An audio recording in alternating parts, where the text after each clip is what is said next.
This is the Greg Bedard Patriots Podcast with Nick Cattles. Download the Prize Picks app today. Use that code CLNS. Get $50 instantly when you play $5. That's code CLNS on Prize Picks to get $50 instantly. And also take the guesswork out of buying tickets with Game Time. Download that app. Create the code CLNS. $20 off your first purchase. Download a Game Time today. All right, before we get to the Bills and the Patriots, of course, we will run through our headlines. And, Greg, I want to start with Adam Schefter. He was on ESPN this morning. I believe it was the show Get Up. And he mentioned that the Krafts are planning on keeping Mayo with 3 games to go. I saw some people reacting to this story as if it was some kind of bomb dropped by Schefter. I didn't take it that way. When you say that somebody is planning on doing something, it's like saying you have the intention of doing something. It doesn't mean that you're going to do that thing. Did you take it the same way? Yeah, exactly. And I also heard Shefty on EEI yesterday, and he basically said the exact same thing. And he talked about, I think he was asked about the potential of Vrabel here, and he says it's a moot point right now because as of today, and I agree with him, and I think we said this the other day, I said, as of today,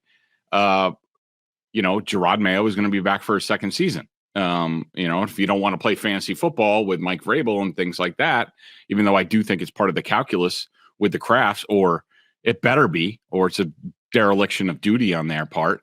I agree with them. I mean, like I said, going into the final 4 games, I said it was like 90% that Gerard Mayo was going to be back.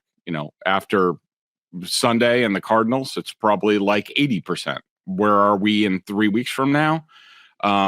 I don't know. I've heard from other people who, know what they're talking about. They think it's more 50-50 at this point. I disagree with that.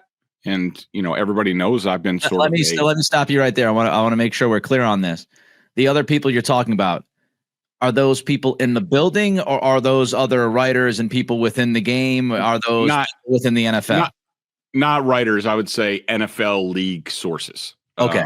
Having conversations with people over the last week. They think it's closer to 50-50 right now. I disagree with that from all the information that I have on hand. And everybody knows that I've been, I wouldn't say I'm a Mayo critic. I'm just doing my job. My job is to do due diligence on this organization. I was the only one that looked into Gerard Mayo and his role on this defense even before he got the job. I don't think anybody else has done any of that work, and that has continued into this year. And I will continue to do what I think the people, especially the subscribers at Boston Sports Journal. By the way, $10 coupon, holidays through 12/31. I will continue to do be vigilant on their behalf, because I think that's what they deserve as fans of this franchise. But yeah, I mean, I totally agree with you. Like the Schefter report told me nothing. I mean, and he even couches it saying like, I don't know what he said this morning, but, says sort of things like, John Mara intended to bring back Joe Judge and even announced that he was coming back. And then 2 days later, Joe Judge was fired. I mean, John Mara intends to bring back Brian Daboll and Joe Sheen. He said that, I don't know, a month ago. Is that going to happen after the season? I don't know. And even Schefter admitted a lot of things can happen towards the end of the season to change the landscape. So, I agree with you. I thought your guy Burt Breer was awesome on Sunday night with Felger. He was the first guy, and it was immediate. So great job by Burt when he compared the Joe Judge stuff to Mayo.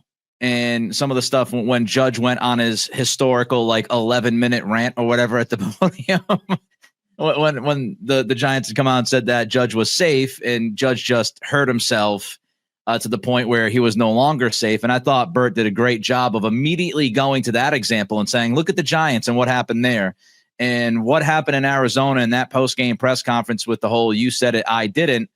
This could end up being a Joe Judge moment for Mayo. Let's move to Mayo's offensive coordinator, Greg, Alex Van Pelt.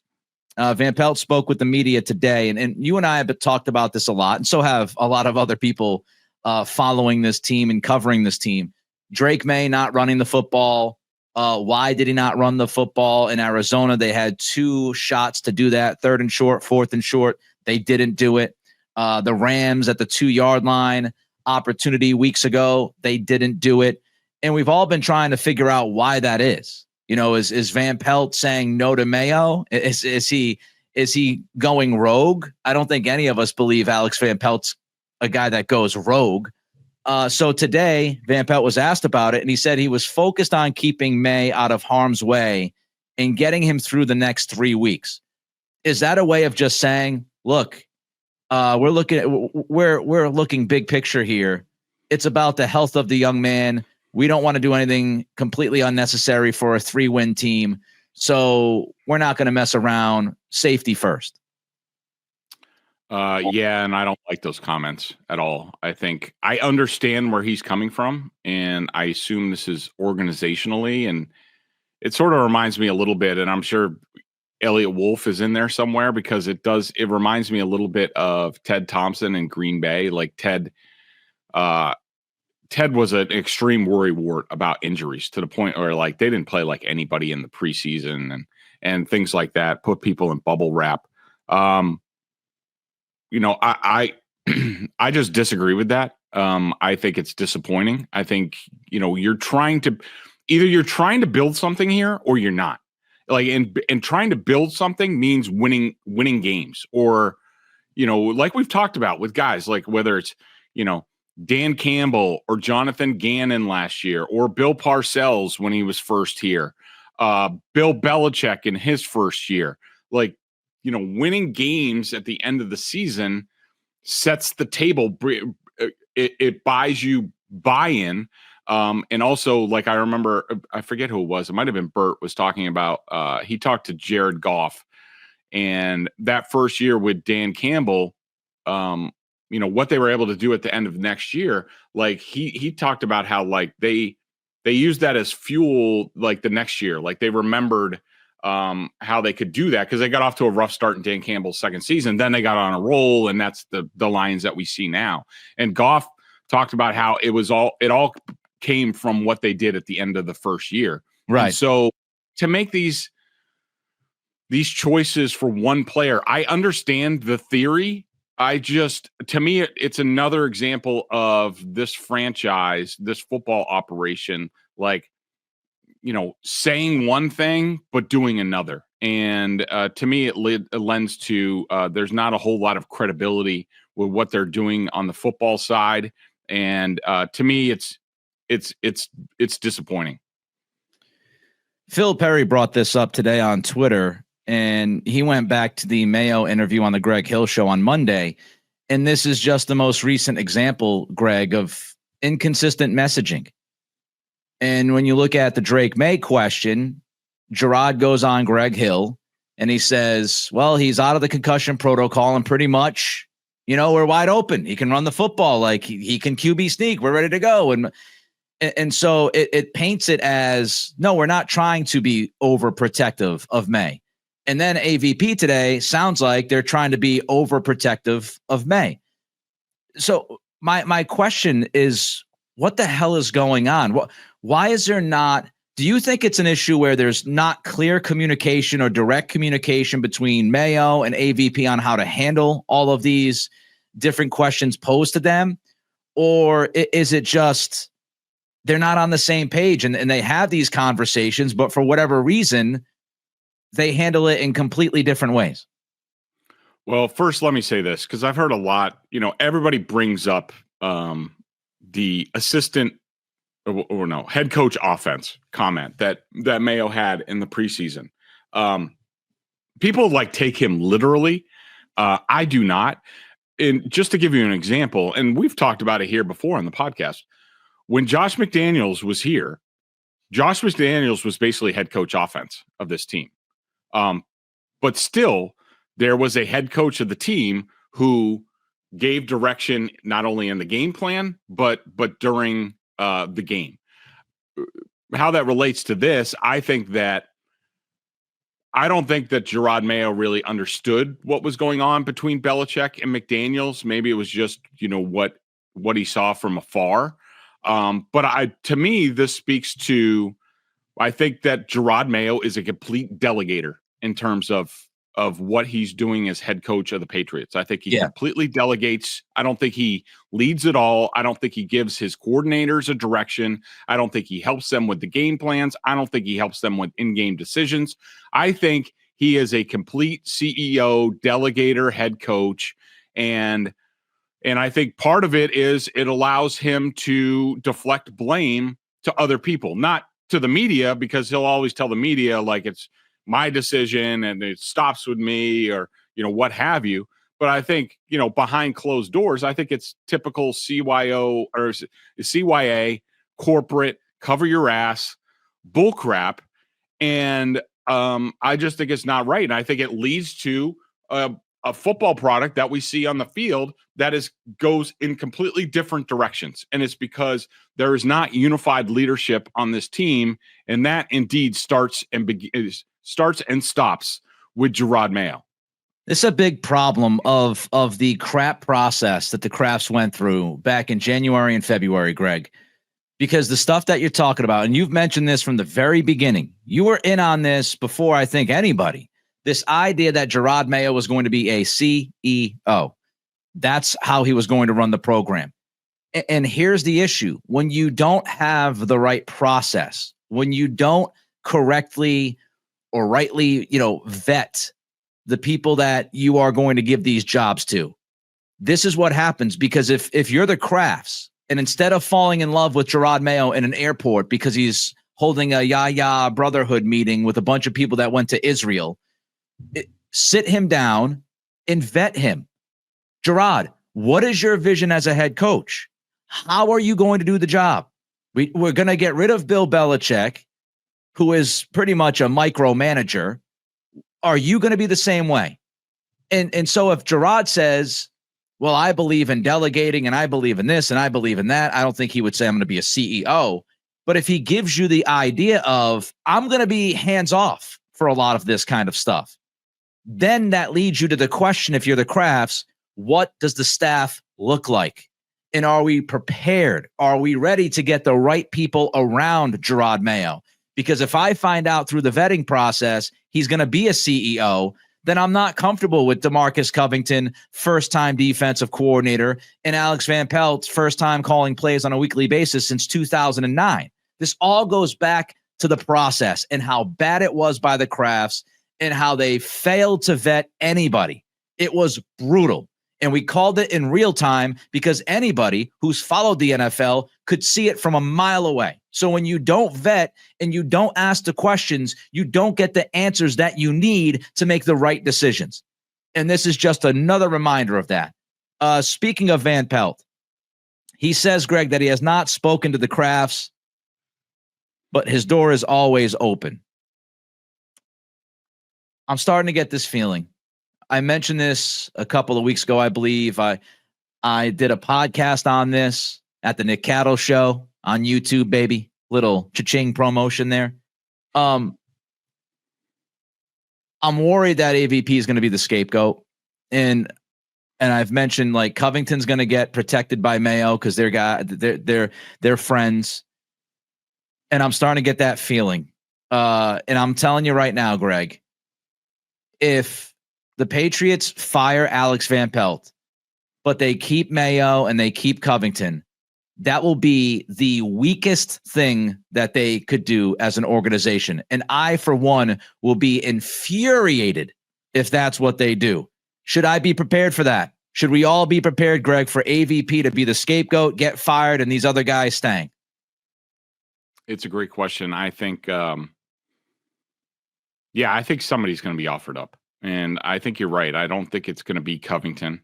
And I completely agree with the point that you just made about Mayo being a CEO head coach. Like if that's indeed what he was going to do. And then again, maybe this was another area where he pulled the wool over the Kraft's eyes in terms of what he was going to bring to the table as head coach. If they were going to do that, he needed bona fide coordinators, like, a Josh McDaniels type, on defense, man, I don't even know. I mean, I'll just say like a Brian Flores type.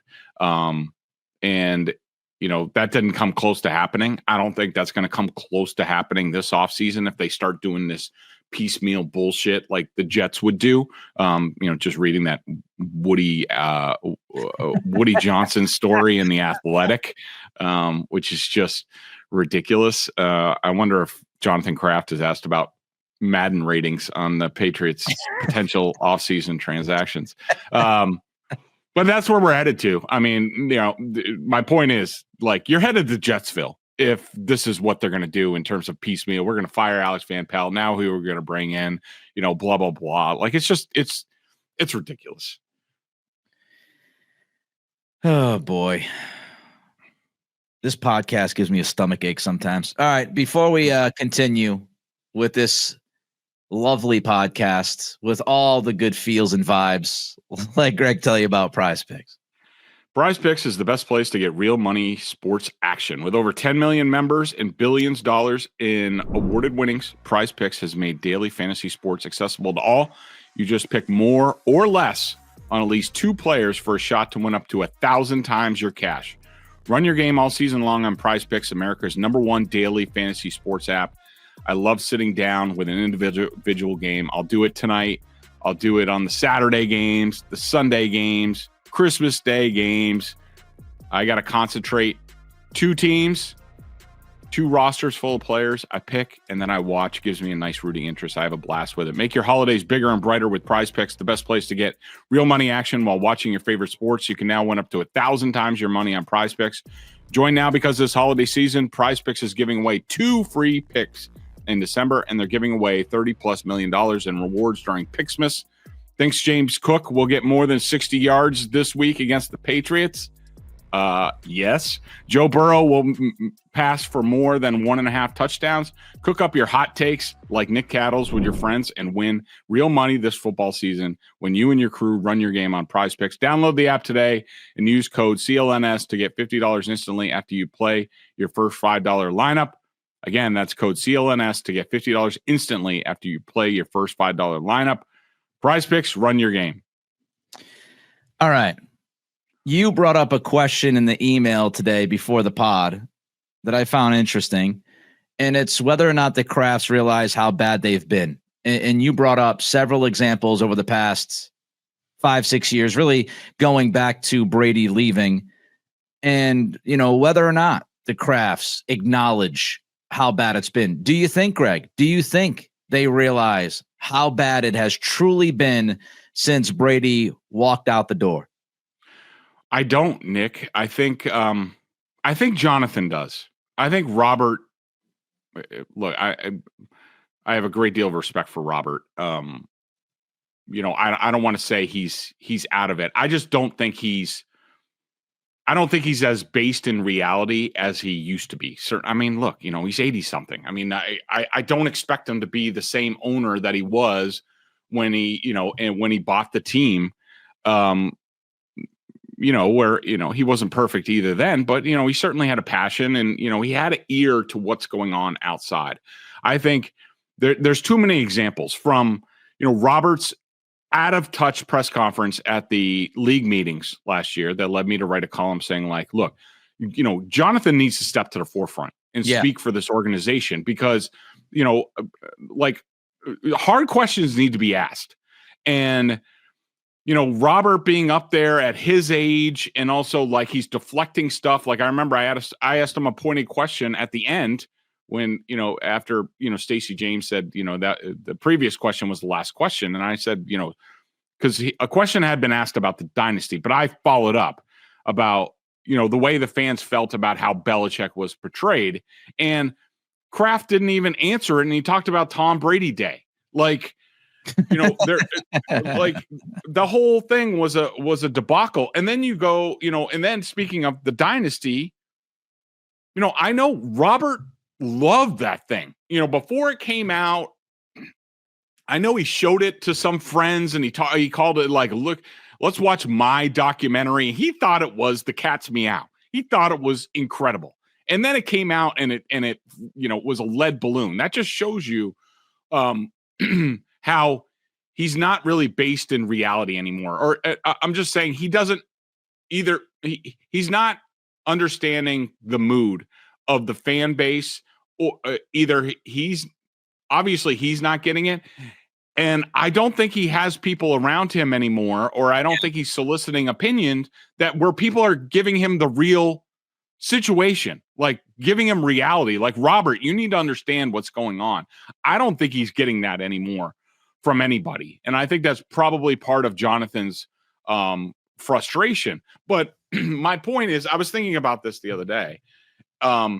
I think one of the essential questions about like what happens with this franchise right now, and we talked about the stakes. I don't think the stakes have ever been higher for this organization than right now, and the decisions that they make going into next year.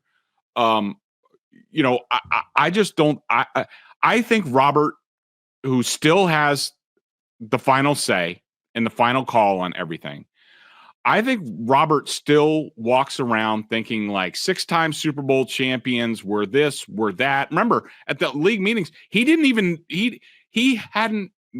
know about the NFLPA poll like previously. Like, it wasn't the grades were bad that year; they were bad the year before, and he didn't know. They didn't do anything about it. Unbelievable. That just shows you the level of detachment from reality that he has at this point right now. And, I'm not saying he's senile or anything like that. No, Robert still really good at what he does. I just don't think he has his ear to the grindstone like, he used to, or at least the feel of the fan base. He still walks around, and I'm sure when he goes to these stadiums and you see him walk out and he's signing autographs, and I'm sure he's hearing all these nice things from the fans, but that's not reality. That's an altered state of reality. And, you just look at it, Nick, from the fans blame the Krafts. All right. They blame Bill a little bit, but the Krafts are blamed for Brady leaving, how the final years of Bill happened, the firing of Bill, whether it should have been done a year before or wasn't justified, certainly with, what we've been left with. Like I said, the Dynasty documentary, the Mayo succession plan, putting that in contract while Bill's still there, and the dysfunction that led to on the coaching staff. To me, they are on a colossal losing streak, the Krafts, with the fan base. I think, and we talked about the NBC Sports Boston poll said like 90% of the fans want Mayo fired. And if they don't wake up, let's just say they retain Mayo for next year. If they're not right, and Mike Vrabel goes someplace and wins, Ben Johnson goes someplace and wins, and Mayo's a complete disaster, and it looks like it does this year, even with a very promising quarterback, like, I think the potential is there that a lot of people are just like, that's it. I'm out until Jonathan takes over or what have you. Like, I think it is very tenuous right now with the fan base. I don't think, to get back to your question, I don't think that Robert has any clue. I don't think people are telling him. If people were telling him the reality, the boots on the ground, what's going on with the fan base, they would absolutely be leaving it more open publicly that they're going to take a critical eye at Gerard Mayo and make decisions for next year. But I just don't think that's happening. You'd imagine that Jonathan is part of that circle, right? Yeah, he has to be. You saw it on Sunday. He's sitting right next to his father as he's, unhappy with the play calling.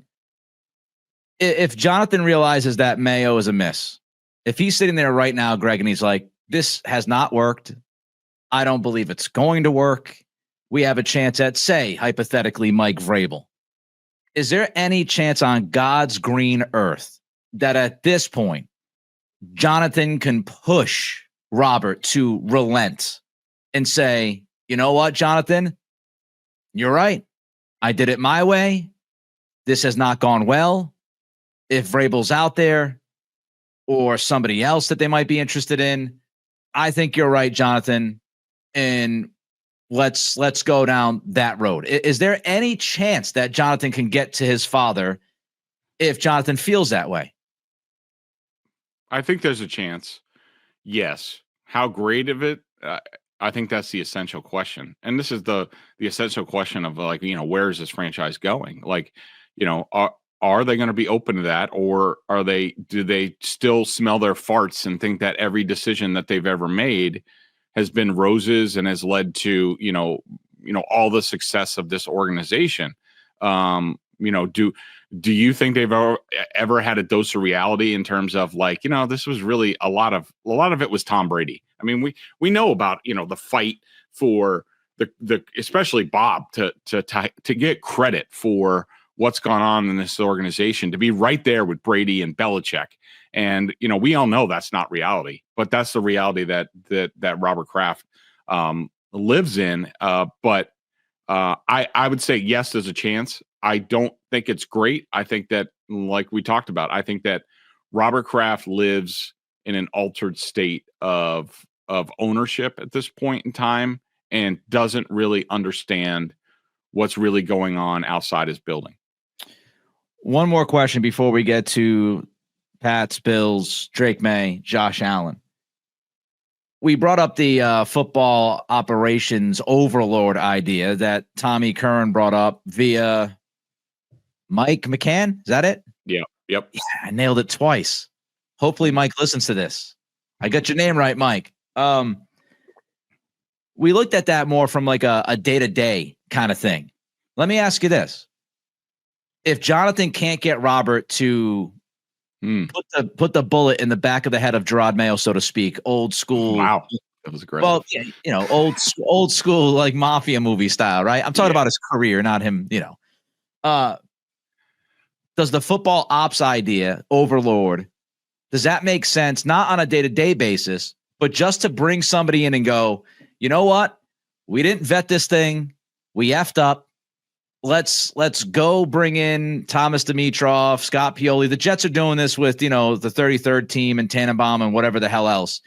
Is it possible the Patriots go that route where Robert says, you know what? I'm not comfortable yet ending Gerard Mayo's tenure as a head coach, but maybe it is a good idea to go out and get somebody in the game of football that can go through the process and say, all right, this is what's going on. Because Tommy Curran brought this up on early edition, the idea of someone coming in and vetting, but then he also talked about, just kind of being the overlord and moving forward with that person. What if it was a for hire job this offseason? You come in, tell us what the hell's going on, give us suggestions. What would you do? Do you think that's possible? So I hadn't thought of it. And especially if you're Jonathan and you're not getting through to Pops, the prospect of bringing somebody else in that Robert respects, that, I mean, basically you'd be stacking the deck. If you're Jonathan, they'd be like, all right, I need to find somebody, bring him in, somebody who agrees with me. So now he'll listen more. I would be more open to that idea than I was in the last podcast. But I will say this, Nick, Robert's already been doing a lot of this. As we talked about, the mid-season stuff, the Breer report, some of my reporting on it.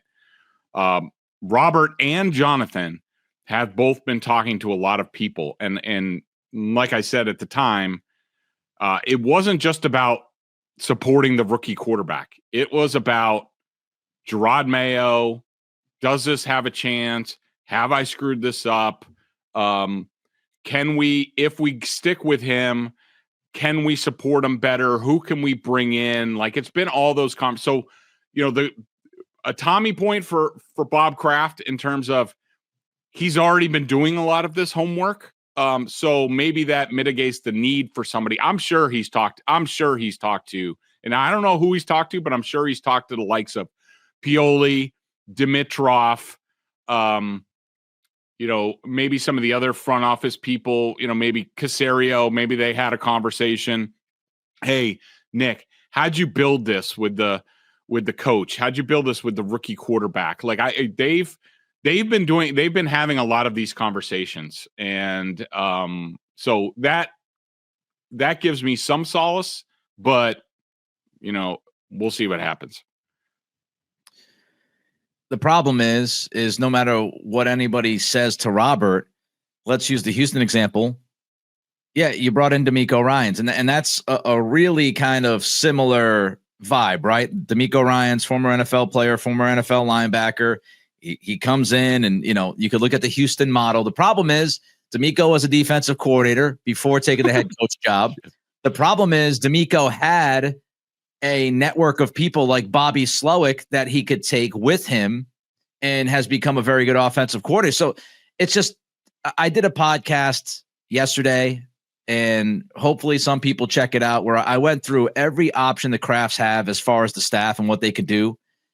And it's such a layered conversation. And it's difficult because there's so many different things that truly get in the way of finding the path towards relevance and winning football in 2025 and keeping Gerard Mayo here, because there's just the lack of the network and some of the things that we've talked about. So Nick Caserio can say anything that he wants until he's blue in the face about, well, yeah, D'Amico Ryans did this, D'Amico Ryans did that.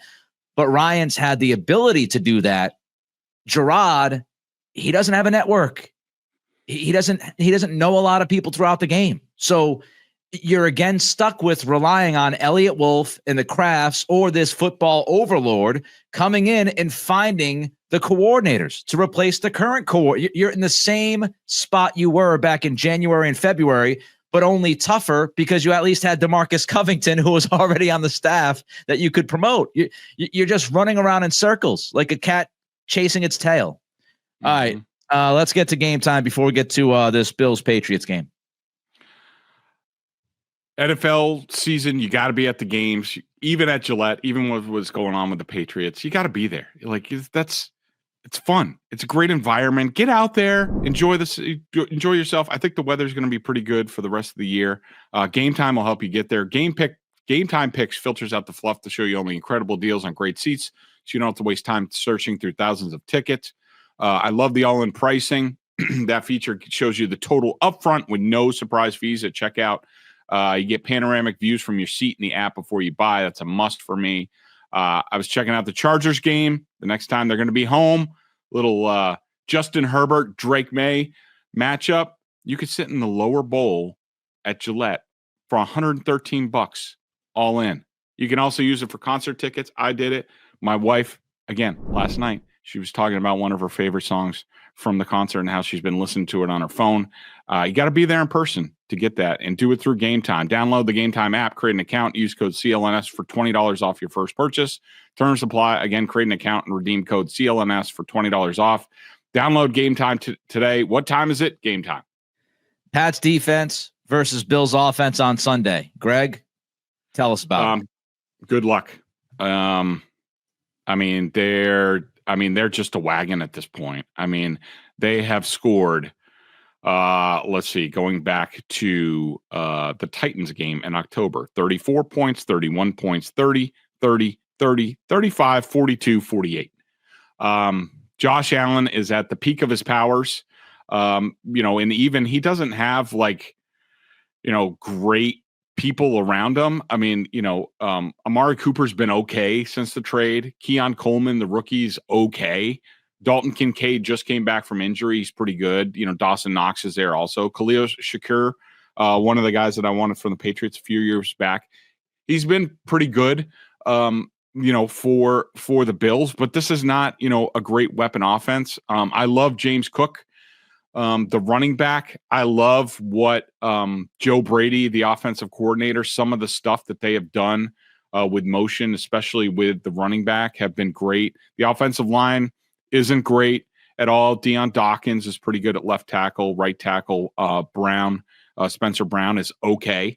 But Josh Allen is the guy that makes it work. I mean, he's ridiculous at this point. He's the ultimate weapon in this game. Big, strong, fast, can make ridiculous throws, can make ridiculous runs. He's tough to bring down. I have no idea how the Patriots try to stop the Bills in this game. I do think, the Bills are at their best when they can, run the ball. I just don't have any expectations that the Patriots can stop them running the ball. This offense is a wagon. Josh Allen, 7th in passer rating, but number 1 in QBR. The passing offense is 2nd in DVOA. The rushing offense is 5th in DVOA. Their run offense is 3rd in success rate. Deion Dawkins, Spencer Brown, both tackles really freaking good. Spencer Brown likes to agitate people, always adds a little bit extra right at the whistle or right after the whistle. So do you. They're a wagon, man. This offense is going to be very difficult. I mean, overall offense, they're 2nd in DVOA. They're the 3rd best red zone offense in football. The Patriots are the 23rd red zone defense. They're 8th on 3rd down. You almost can't find a weakness. They're just on the outside of top 10 in lowest pressure rate given up. They're 6th in pass block win rate. You can look at any statistic, any analytic. Joe Brady, the OC's on a heater. I mean, it's going to be a tremendous challenge. All right. Before we get to the Patriots offense versus this Bills defense, Greg, tell the fine people about Noturno. When it comes to keeping my home comfortable this winter, there's nothing more important than having a reliable team to handle things like heating, cooling, and plumbing. That's why I'm so glad I worked with Noturno Home Services. These guys are local. They are family-owned, family-focused, and have been servicing the greater Boston area for 15 years. I've told you a couple things about my experience working with Noturno. Let me also talk about timeliness. Let me break it down for you. I called for my free estimate, and I was booked the next day with their comfort advisor. I had a detailed proposal with 3 different options that day. Got them the deposit on a Friday. Site inspection was on Monday, and installation was on Thursday. That's a week from soup to nuts. Incredible job by them. They were on time, professional, made the entire process stress-free. I couldn't have asked for a better experience. Noturno isn't just about heating. They're my go-to for plumbing, cooling, even water and air quality solutions. They've got the expertise to handle whatever your home needs. Here's the best part. You can get 10% off your next service with Noturno. And we're not talking like $10 or $100.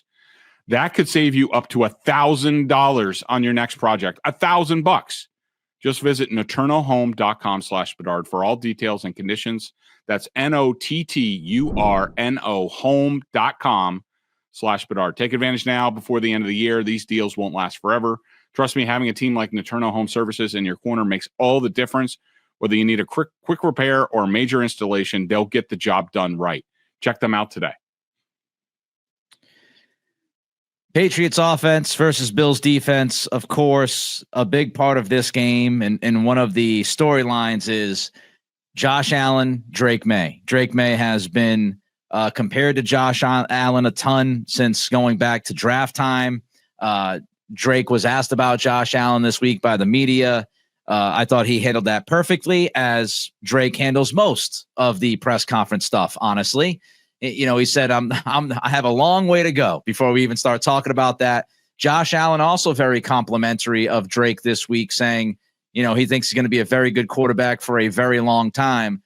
Your thoughts, Greg, on this comparison between the Patriots rookie quarterback and the Bills quarterback, who is seen by most people as the MVP of this season?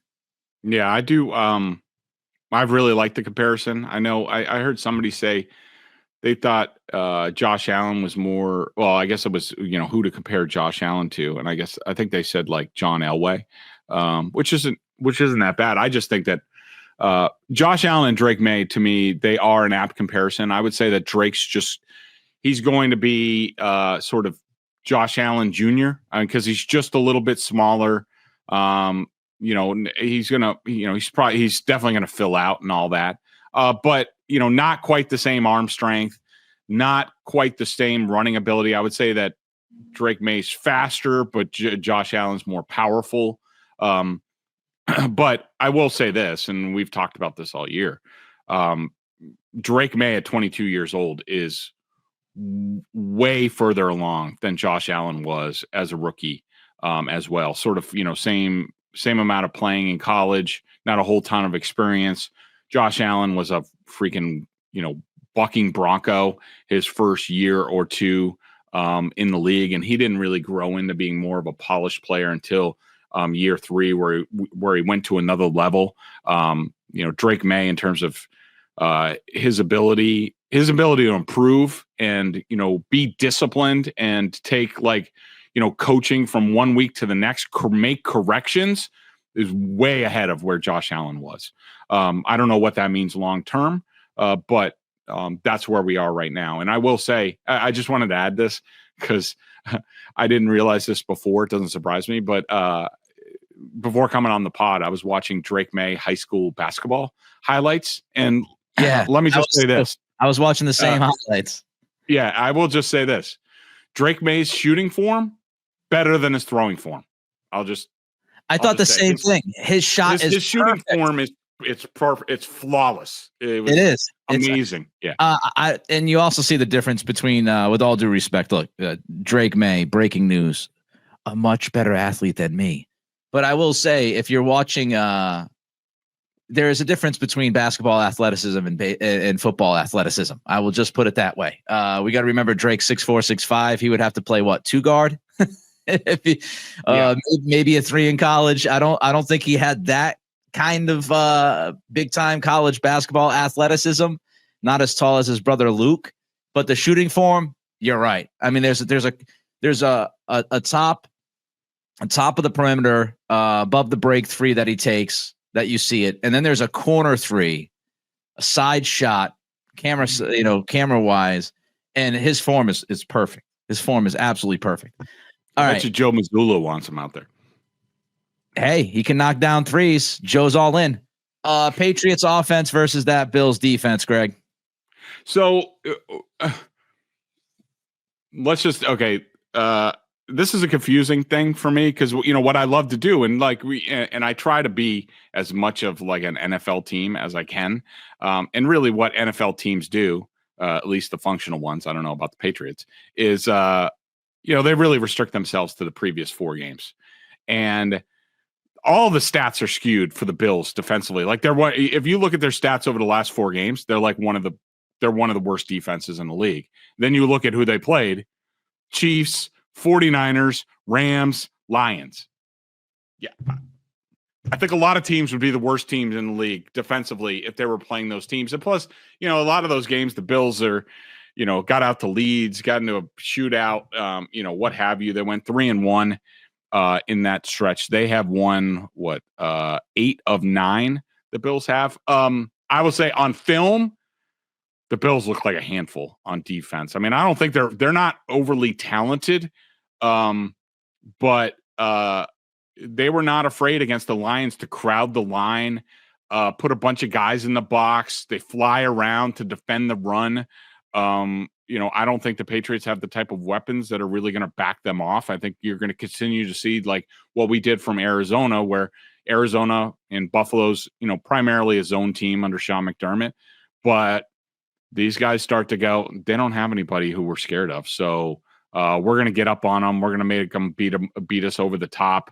The Bills are not really good about having a plan at, defending, what you do best. For example, I remember, back in the day, you would watch the Patriots against the Bills, and the Bills, Sean McDermott wouldn't jam Rob Gronkowski off the line. Yeah. Even in the red zone, you're just like, what are you doing? So I think if the Patriots are going to hang in this game, if they're going to do anything in this game, I think it's going to be Drake with his legs taking off, because I have no expectation for Sean McDermott putting in a spy or anything like that. He's one of these, we do what we do type of guys. I think it's going to be tough for the Patriots, but I do think Drake's legs are going to do something in this game. Analytically, very similar to the offense. The defense just has, great numbers. They don't blitz a lot, 29th in the NFL in blitz rate, but they're 12th in pass rush win rate. And that really happens in the middle. Ed Oliver, Daquan Jones, both of those guys are tough to deal with, especially Ed Oliver. So good luck to the interior offensive line this week. I'm looking at you, Michael Wenu. I'm looking at you, ass snap Ben Brown, and whoever plays left guard. I'm looking at you. If it's Layden Robinson, I'm looking at you. It's going to be a difficult game. And, of course, the Patriots, they're going to want to run the football. And the Bills' defense is number 1 in the NFL in stuff rate. So it's going to be a challenge. All right. As Greg said earlier, holiday Boston Sports Journal special. It's going on right now. $10 off the annual subscription. Head to BSJ. Use the promo code HOLIDAYS. That's holidays. through 12/31. You get the $10 off. Also, shout out to our friends at Prize Picks. Code CLNS, $50 instantly when you play 5. And Game Time, CLNS, for $20 off your first purchase. Before we get to the pick, I just want to make a note. And I would have saved this to the end of the podcast, but I have a feeling that when we make our pick, people probably just turn off the podcast and it's over. I just wanted to make this note personally for me growing up in Rhode Island. It just came out that Jim Donaldson, who was a longtime sports writer and columnist for the Providence Journal, has passed away at the age of 73. And I grew up reading Jim. And so I wanted to say rest in peace, Jim Donaldson, in the Providence area in Rhode Island. He was very, very well known, very successful, very opinionated, would rub some people the wrong way from time to time. Did some great work regarding the Patriots when he was at the Providence Journal. So again, rest in peace, Jim Donaldson, at the age of 73. All right, let's get to. I just wanted to say that. Excuse me. Jim was one of my favorite people to see in the press boxes. He was extremely welcoming to me.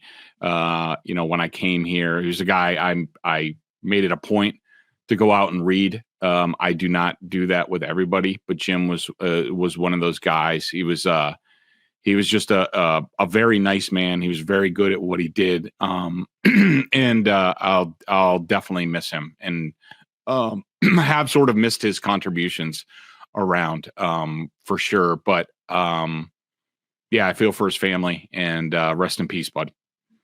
He made an impact. He made an impact for a lot of people.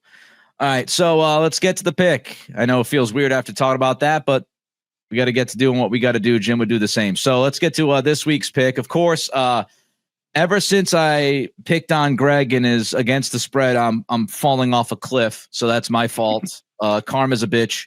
I'm 6-8 against the spread, but I am 7-7 straight up, so not terrible there. Greg is still behind me at 5-7-2, technically, right? Creeping or is that up. a better record? I think I'm like a game behind you, or something like that. I'm creeping up, baby. 5-7-2 against the spread for Mr. Bedard. 9-5 straight up. Look at this guy, huh? Just putting his stuff on the table straight up. This week we got the Bills. You guessed it. They are a heavy favorite in this football game. Greg has it as -14. The over-under is 46.5. It's a lot of points, Greg. It's a lot of points. What do you think? So I also wanted to point out that now that they moved the game to 4:25, the dicks over at the NFL, thanks for that. Now I gotta work till like 1 a.m. again for the second straight week, and then the Chargers game is on Saturday, and I gotta miss my kids' hockey game now. You guys all suck.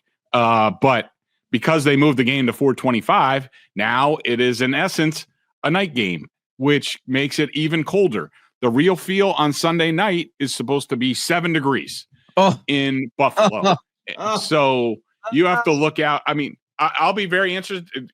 I think probably the most interesting thing for me in this game is how Drake Maye does in the cold up there. I mean, there was one game that they had where he played well in the cold, but this is different.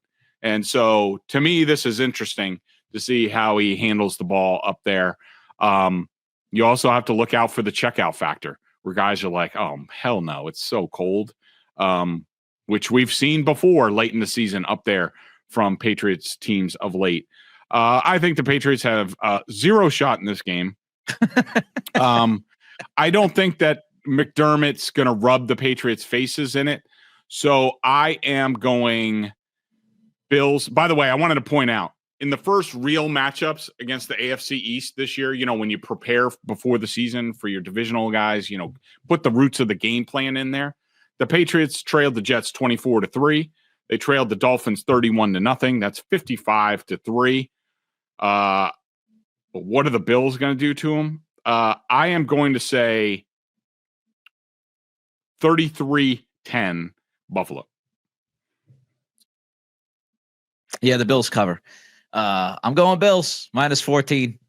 It's a lot of points, though. I hate taking teams when it's like double digits because you could always have a weird like backdoor cover. Strange things happen. Bills get up big. They put their backup quarterback in there. All hell breaks loose. Patriots score a couple of garbage time touchdowns. 14 points is a lot. My personal advice would like not touch this game because 14 points is a lot. But given what we saw last week off a bye and the way the Bills are playing, you got to go with the Bills, even if it is 14. All right, that'll do it. We will be back early next week. I don't know the schedule. I'm going to be at 98.5 a couple times, so I got to work this thing out with Greg. Maybe I'm on next week. Maybe I'm not. Of course, it's Christmas week, so if I'm not on, Merry Christmas, everybody. If I am, I'll say it again next week, and we will recap whatever happens on Sunday, no matter how bad it could possibly get. We will be here for all of you. Have a great weekend. Bye-bye.